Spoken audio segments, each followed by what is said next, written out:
The wind whistled through the empty windows of the abandoned castle as if warning anyone who dared to approach. Three friends, Dennis, Andre, and Sasha, stood at the foot of the hill, staring at the foot of the hill, staring at the grim ruins which looked even more sinister in the moonlight. "Well, guys, are you ready?" Dennis asked, hiding his anxiety behind a broad smile. "Of course," replied Andre, trying to look confident. "Sasha, what about you?" Sasha nodded, though doubt was evident in his eyes. He was the youngest of the trio, and the idea of sneaking into an old castle at night didn't seem very appealing to him, but he didn't want to appear cowardly. The three friends stepped forward into the darkness, and the castle seemed to come alive, greeting them with a hollow echo. Entering the castle. The corridors of the castle were covered in dust and cobwebs. The walls bore traces of former luxury, but now looked grim and foreboding. There was a dead silence around, broken only by the sound of their footsteps. "To the basement," Dennis said, holding an old map of the castle. "We need to get to the basement. That's where we'll see what's going on." The descent down the spiral staircase was long and torturous. The light from their flashlights revealed only fragments of space, leaving the rest to their imagination. The deeper they went, the thicker the darkness became. The basement. Finally, they found themselves in a vast basement filled with a musty smell. In one corner stood old wooden barrels, and in the center massive iron doors leading to even deeper chambers. "Looks like a wine cellar," Sasha whispered, illuminating one of the barrels with his flashlight. Suddenly, they heard muffled voices. The guys froze in place, listening. "This way," Dennis whispered, pointing to a dark passage. They cautiously followed the sound, trying not to make any noise. The Circle of Satanists. After a few steps, they saw a faint glimmer of light. Hiding behind a corner, the guys peeked out and saw a terrifying scene. In the center of the room stood people in dark robes, surrounded by burning candles. They were chanting in an unknown language, their faces hidden under hoods. Dennis gestured for them to stay still and keep quiet. They stood behind the corner, holding their breath, watching the strange ritual. Suddenly, Sasha, nervously shifting from foot to foot, knocked over something metallic. A loud clang echoed. The Satanists froze, their heads turning sharply toward the sound. The guys realized they had been noticed. "Run," Dennis whispered, and they bolted back down the corridor. The chase. The corridors of the castle turned into a maze of terror. Footsteps and eerie shouts echoed as the Satanists chased them, their silhouettes flickering in the flashlight beams. The guys didn't know where to run. Every turn seemed like a dead end. Finally, they burst out into the cold night. The castle remained behind, but the sense of danger did not leave them. They reached their car and sped away without looking back. The first apparition. The night was calm, and each of them, having returned home, tried to forget what had happened. But at exactly midnight, they were awakened by a strange noise. In the window stood a figure dressed in a dark robe. The Satanist waved, as if inviting them back. The guys tried to ignore this vision, attributing it to their imagination. But the next night, it happened again. And so every night, the figure appeared at midnight, reminding them of what they had seen. Panic. Panic. After a week, the fear began to turn into panic. Dennis, Andre, and Sasha started avoiding each other, trying to find salvation alone. They moved to different apartments, changed phone numbers, but nothing helped. The Satanists found them everywhere. The police couldn't help. Reports of being followed by figures in robes were met with only mockery and disbelief. The guys felt cornered, not knowing what to do. The finale. One rainy night, a month after their visit to the castle, a police patrol found 3 bodies under an old bridge in the middle of the forest. The guys lay side by side, their faces twisted in terror. There were no visible injuries on their bodies, but their eyes were wide open, as if they had seen something horrific in their final moments. The townspeople still avoid the abandoned castle, telling each other about the three guys who dared to uncover its secrets. And every night, exactly at midnight, you can see three shadows by the bridge, forever trapped by their fear. Investigating the night. The first week, Dennis was the first to realize they had gotten involved in something terrible. The first week after the incident, he hardly slept, avoiding looking out the windows at night. However, one night he heard a light tapping at the window. At first, he thought it was just the wind or a tree branch. But when the tapping repeated, Dennis gathered his courage and looked outside. There, in the dim light of a street lamp, stood a figure in a robe. Dennis' heart pounded harder. The figure stood motionless, staring directly at him. Dennis quickly closed the curtains and returned to bed, but he couldn't sleep anymore. Meanwhile, Andre tried to find a rational explanation for what was happening.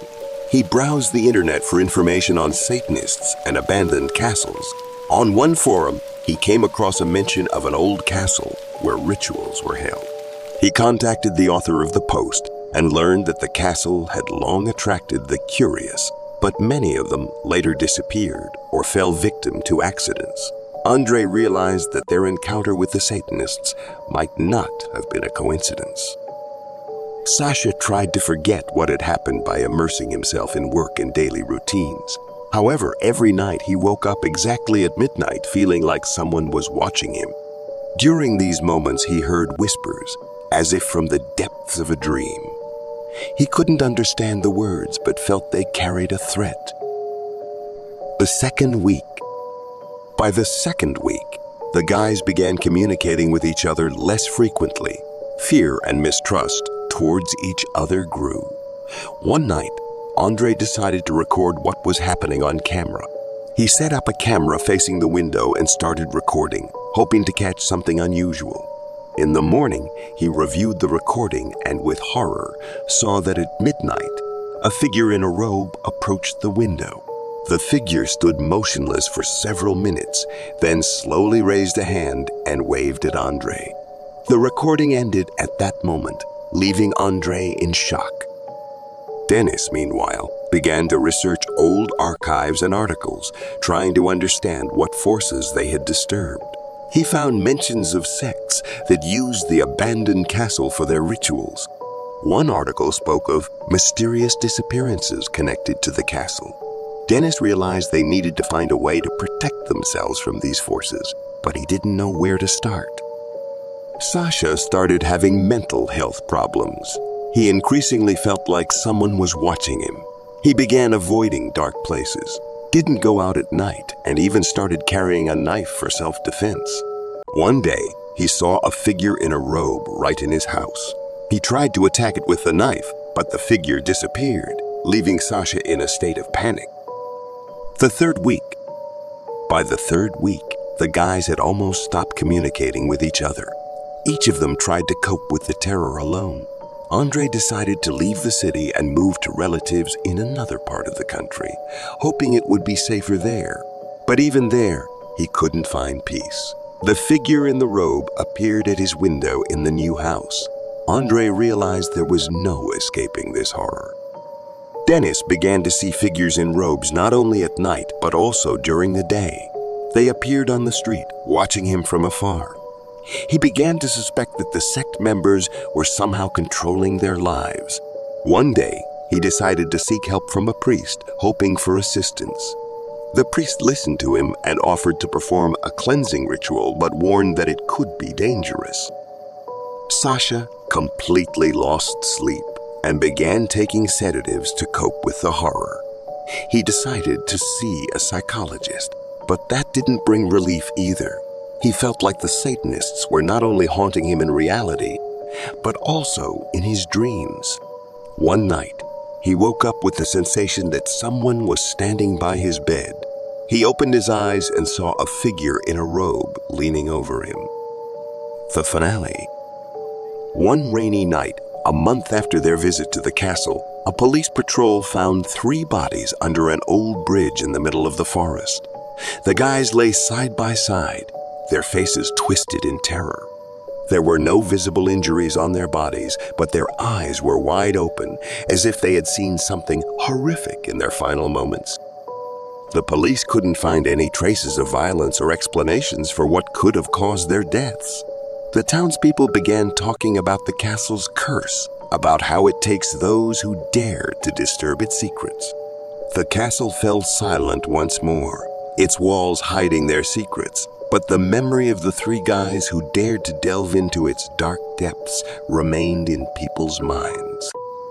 And every night, exactly at midnight, at the old bridge, you could see 3 shadows that remained forever prisoners of their fear. Having fallen victim to unknown forces, they are doomed to eternal torment and suffering, repeating their mistake over and over again, as a warning to those who dare to follow in their footsteps. Epilogue. The small town where Dennis, Andre, and Sasha lived slowly began to recover from their disappearance. People tried to return to normal life, but every time someone mentioned the old castle, a chill ran down the spines of the locals. Parents forbade their children from approaching the castle, and the youth, once interested in exploring abandoned places, now preferred to stay within the city limits. Investigating the old castle. Several months later, a group of paranormal investigators became interested in the story of the abandoned castle. They came to the town and started asking the locals about incidents and legends associated with the castle. Learning about the tragic fate of the 3 guys, they decided to conduct their own investigation. The investigators brought cameras, audio equipment, and other devices to capture anomalous phenomena. They set up camp near the castle and began their research. The first night yielded no results. No activity, no strange sounds or movements. However, on the second night, they noticed strange shadows against the backdrop of the castle. The shadows moved independently, not corresponding to the movement of the wind or light. The investigators tried to record these phenomena on camera, but the equipment started malfunctioning. Lights flickered, batteries drained quickly, and sound became distorted. Contact with the unknown. On the 3rd night, the investigators decided to enter the castle. They split into groups and began exploring the premises. In one of the basements, they found an old ritual room where candles still stood and strange symbols were drawn. The air was musty and the walls felt colder than in other parts of the castle. One of the investigators, named Victor, felt a strange sensation, as if someone was watching him. He turned around and saw a figure in a robe slowly approaching him. Victor screamed and his companions rushed to help. However, when they arrived, the figure had disappeared, leaving Victor in shock, unable to explain what had happened. Conclusions and outcomes. The investigators returned to the town shaken by their findings. They told the locals about their experiences, and rumors of the castle's curse began spreading again. The castle became an even more ominous and frightening place, avoided by all. The town fell silent again. People tried not to talk about the castle and not to remember the incidents. But every night, exactly at midnight, at the old bridge, 3 shadows stood still, as if reminding everyone of what had happened. The story of Dennis, Andre, and Sasha became local folklore, a warning to all who might want to explore the unknown and disturb ancient forces. The abandoned castle remained on the hill, a silent witness and keeper of its secrets, ready to take those who dared to